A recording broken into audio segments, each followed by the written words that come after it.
Everyday life science by সূচনা চ্যানেলে সকল শিক্ষার্থীদের স্বাগত। আজকে আবারও এসে গেছি বিভিন্ন ধরনের competitive exam, BSc nursing, GNM, ANM, joint এন্ট্রান্সের জন্য লাইফ সায়েন্স বিষয়ক GK20 নিয়ে। তো ভিডিওটি স্কিপ না করে দেখতে থাকো এবং চ্যানেলটি সাবস্ক্রাইব করে দাও। তো চলো শুরু করা যাক। নাম্বার 1, নিউক্লিক অ্যাসিড কি প্রকৃতির, অর্থাৎ নিউক্লিক অ্যাসিডের প্রকৃতিটা কেমন, আম্লিক না ক্ষারীয়? নিউক্লিক অ্যাসিডের প্রকৃতি আম্লিক হয়, অর্থাৎ নিউক্লিক অ্যাসিড আম্লিক প্রকৃতির হয়।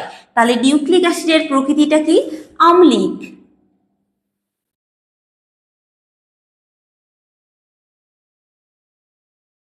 কোয়েশ্চেন নাম্বার 2, নিউক্লিক অ্যাসিড কয় প্রকারের?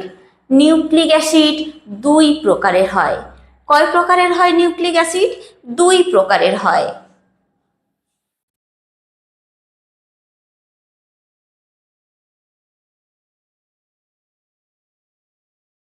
ক্লিয়ার? কোয়েশ্চেন নাম্বার 3, একটি ত্রিমাত্রিক অম্লের উদাহরণ দাও। একটি ত্রিমাত্রিক অম্ল হলো ফসফরিক অ্যাসিড। কি বললাম? Phosphoric acid. এটি হলো একটি ত্রিমাত্রিক অম্ল। কি বললাম? Phosphoric acid.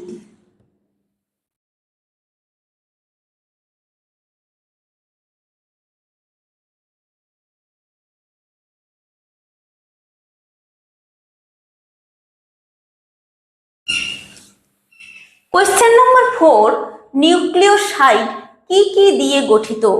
নিউক্লিওসাইড কি কি দিয়ে গঠিত?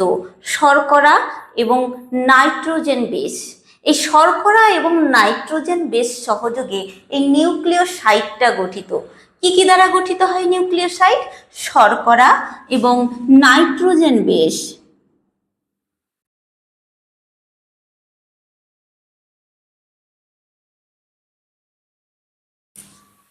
কোয়েশ্চেন নাম্বার 5, নিউক্লিওটাইড কি কি দিয়ে গঠিত? দেখো, নিউক্লিওটাইডটা কি কি দ্বারা গঠিত?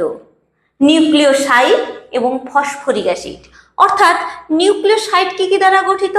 শর্করা এবং নাইট্রোজেন বেস। এই শর্করা এবং নাইট্রোজেন বেসের সঙ্গে যখন ফসফরিক অ্যাসিড যুক্ত হয়, কি বললাম?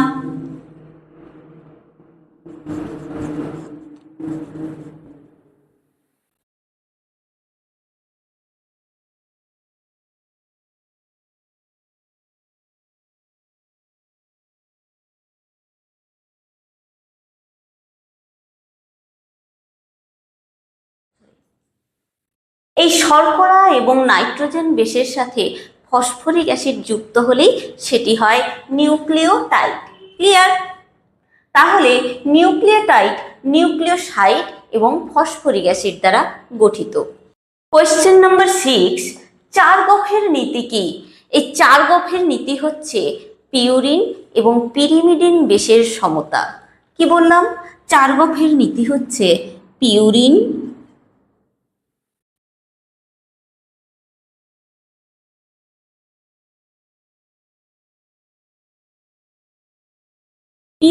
এবং পিরিমিডিন বেসের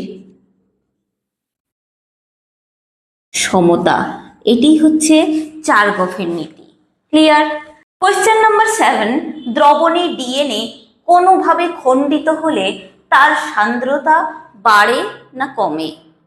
তো দ্রবণ যাই হোক না কেন, ওই দ্রবণে ডিএনএটা যদি কোনোভাবে খণ্ডিত হয় তাহলে তার সান্দ্রতা কমে যায়। কি হয়? সান্দ্রতা কমে যায়।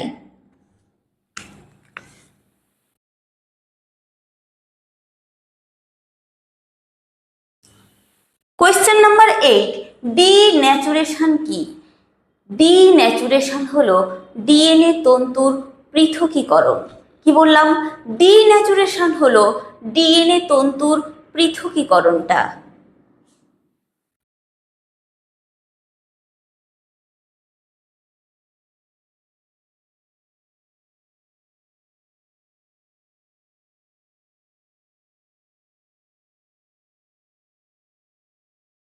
কোয়েশ্চেন নাম্বার 9, রিন্যাচুরেশনটা কি? রিন্যাচুরেশন হলো ডিন্যাচুরেশনের ঠিক অপোজিট, অর্থাৎ ডিএনএ তন্তুর পুনরায় একত্রীকরণ ঘটা এবং পূর্বাবস্থায় ফিরে আসা। কি বললাম?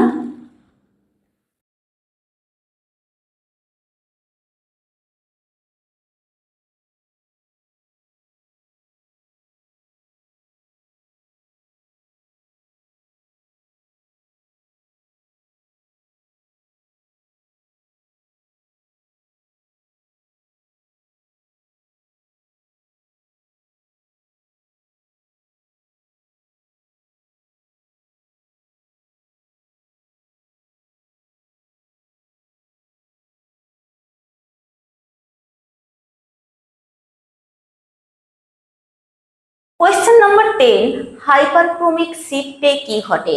এই যে হাইপারক্রমিক শিফট, এই হাইপারক্রমিক শিফটে ডিএনএর ইউভি রে শোষণের ক্ষমতাটা বেড়ে যায়। কি হয়? ডিএনএর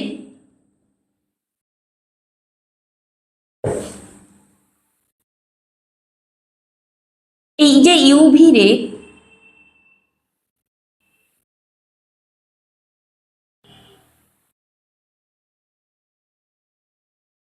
রে শোষণ ক্ষমতা বেড়ে যায়। কোয়েশ্চেন নাম্বার 11, ডিএনএ কে কোন দ্রবণে বা মাধ্যমে পৃথকীকরণ করা যায়? তো ডিএনএ কে কোন মাধ্যমে বা দ্রবণে পৃথকীকরণ করা যায়? Polyacrylamide gel. কি বললাম? পলিঅ্যাক্রিলামাইড জেলে ডিএনএ কে পৃথকীকরণ করা হয়।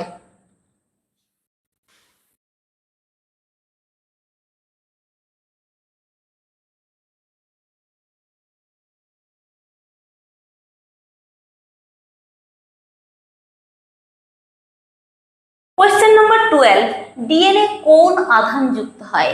এই ডিএনএটা নেগেটিভ আধান যুক্ত হয় সব সময়। কি বললাম? ডিএনএ নেগেটিভ আধান যুক্ত হয় বা যাকে বলা হয় ঋণাত্মক আধান।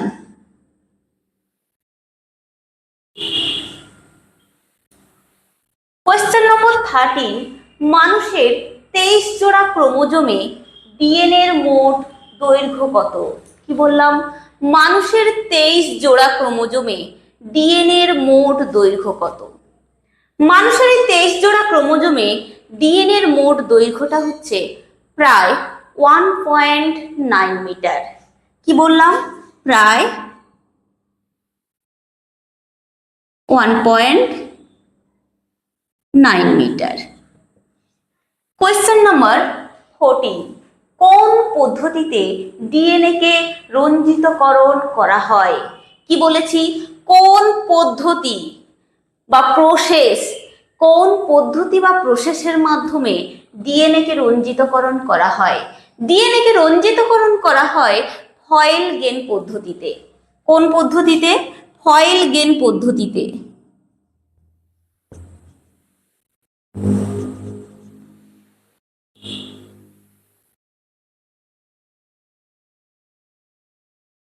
কোয়েশ্চেন নাম্বার 15, কোন বিকারক বা রিএজেন্ট দ্বারা, এবারে এসছি কোন বিকারক বা রিএজেন্টের দ্বারা ডিএনএ কে রঞ্জিতকরণ করা হয়? আগে বলেছি কোন পদ্ধতিতে ডিএনএ কে রঞ্জিতকরণ করা হয়, এরপরে আসছি কোন রিএজেন্ট বা বিকারকের দ্বারা ডিএনএ কে রঞ্জিতকরণ করা হয়। ডিএনএ কে রঞ্জিতকরণ করা হয় শিফট রিএজেন্ট বা বিকারকের দ্বারা। কি বললাম? শিফট রিএজেন্ট বা বিকারকের দ্বারা।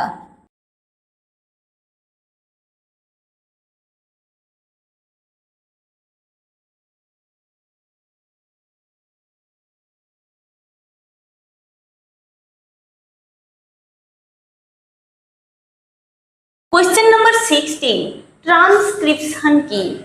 ট্রান্সক্রিপশন হলো ডিএনএ থেকে আরএনএ তৈরির যে পদ্ধতি। কি বললাম? ডিএনএ থেকে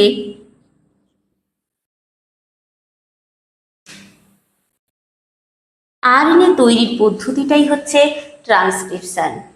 এরপরে আসছি কোয়েশ্চেন নাম্বার 17, রিভার্স ট্রান্সক্রিপশন কি? রিভার্স ট্রান্সক্রিপশন হচ্ছে আরএনএ থেকে পুনরায় ডিএনএ তৈরি হওয়াকে বলা হয় reverse transcription. Clear? Question number 18, translation কি?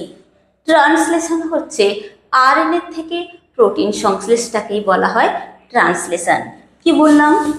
আরএনএ, এই আরএনএ থেকে প্রোটিন সংশ্লেষ তাকেই বলা হয় ট্রান্সলেশন। ক্লিয়ার? এরপরে আসছি কোয়েশ্চেন নাম্বার 19, সেন্ট্রাল ডগমা কি? সেন্ট্রাল ডগমা কি? সেন্ট্রাল ডগমা হচ্ছে ডিএনএ থেকে আরএনএ এবং আরএনএ থেকে প্রোটিন, এই যে সংশ্লেষ, পুরো ঘটনাটাকেই বলা হয় সেন্ট্রাল ডগমা। তাহলে কি বললাম? ডিএনএ থেকে আরএনএ, আরএনএ থেকে প্রোটিন সংশ্লেষ, এই পুরো ঘটনাটাকেই বলা হয় central dogma. Clear? Question number 20, central ডগমার মাধ্যমে সংবাদ সবসময় কোন দিকে প্রবাহিত হয়? দেখো, আমি ঠিক আগের পয়েন্টে অর্থাৎ কোয়েশ্চেন নাম্বার 19-এ পড়িয়েছি সেন্ট্রাল ডগমাতে দেখো সবসময় একদিকে আমি অ্যারো দিয়েছি, দেখো, তাই না? তো কোয়েশ্চেন নাম্বার 20-তে আমি কোয়েশ্চেন দিয়েছি সেন্ট্রাল ডগমার মাধ্যমে সংবাদ সবসময় কোন দিকে প্রবাহিত হয়? একদিকে, অর্থাৎ সেন্ট্রাল ডগমার মাধ্যমে সংবাদ সবসময় একদিকে প্রবাহিত হয়।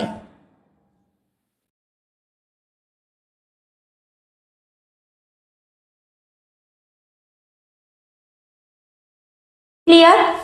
তাহলে ভিডিওটি আজকে এখানেই কমপ্লিট করলাম। কারোর যদি কোনো প্রশ্ন বা কোয়ারি থাকে অবশ্যই কমেন্ট সেকশনে লিখে পাঠাও এবং চ্যানেলটিকে লাইক, শেয়ার, সাবস্ক্রাইব করে পাশে থাকা বেল আইকনটি প্রেস করো যাতে পরবর্তী নোটিফিকেশন তোমাদের কাছে পৌঁছে যায়। ধন্যবাদ।